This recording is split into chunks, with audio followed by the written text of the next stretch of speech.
Il faut vous insérer dans la société en côtoyant des personnes qui, comme vous, ont les mêmes ambitions et sont en train de réaliser soit les mêmes choses que vous, soit les ont déjà réalisées ou sont en train de le faire, afin qu'ensemble vous puissiez constituer un cercle d'influence qui vous permet d'être plus puissant dans la société. C'est de ça qu'il s'agit. Parce que le temps passe. Parce que la société ne pardonne pas. Parce que la société n'a aucun respect pour les personnes qui ne sont pas respectables.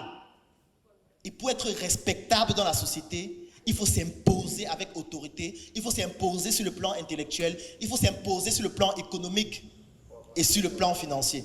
Parce que si vous n'avez pas d'argent, personne ne vous respecte. Même dans votre famille. La preuve, c'est que même à l'église, on ne respecte pas ceux qui n'ont pas d'argent. Moi, je connais plusieurs églises où ceux qui sont assis devant, c'est ceux qui ont plus d'argent. Moi, j'ai été servant de messe pendant plus de 10 ans. Les intentions de prière sont payantes. Et que vous venez dire que vraiment, je veux qu'on prie pour mes enfants qui vont composer l'examen tout à l'heure, ou alors cette année, et c'est payant. Ça veut dire que le pauvre a tort, même à l'église. Il a tort. Partout dans la société, il a tort. Il a tort même à l'hôpital. Quand le pauvre arrive à l'hôpital, il a tort. Il meurt parce qu'il n'a pas d'argent. Moi, je connais des hôpitaux où il y a des pauvres séquestrés depuis des mois. Ça veut dire que c'est des personnes qu'on a soignées, qui n'ont pas pu payer leurs factures et qu'on a confisquées à l'hôpital depuis 3 mois, 4 mois, 6 mois. C'est la raison pour laquelle le nouveau ministre de la Santé actuel, lorsqu'il a été nommé, il a eu à faire sortir certains prisonniers d'hôpitaux. Parce qu'on croit qu'il y a seulement la prison en Konengue. Il y a la prison à l'hôpital.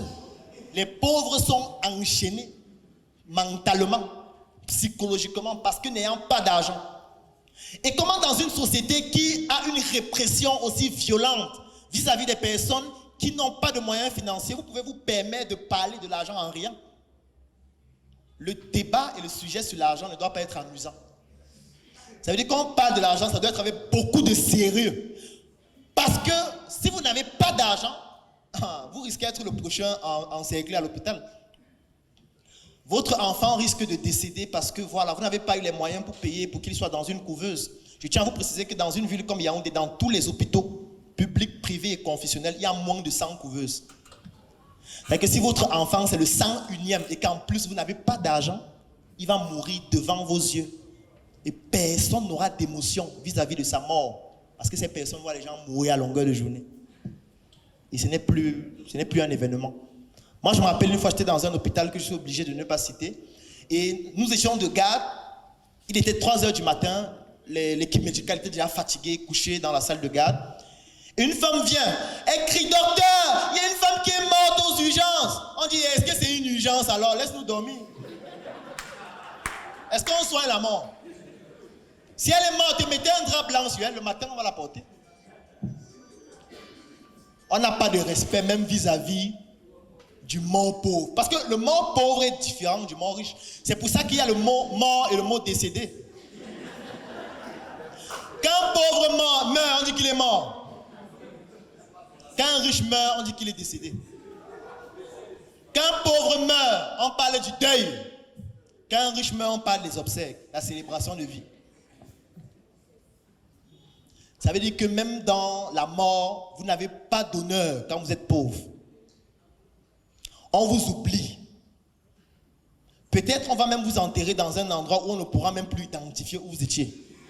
Donc on vous enterre dans un endroit, on revient 10 ans après, on dit que hey, c'est pas ici qu'on l'avait enterré, c'est pas où, c'est là-bas. On a oublié l'endroit où on vous a enterré. Parce que durant votre vie, vous n'avez pas marqué votre destin comme Eugène.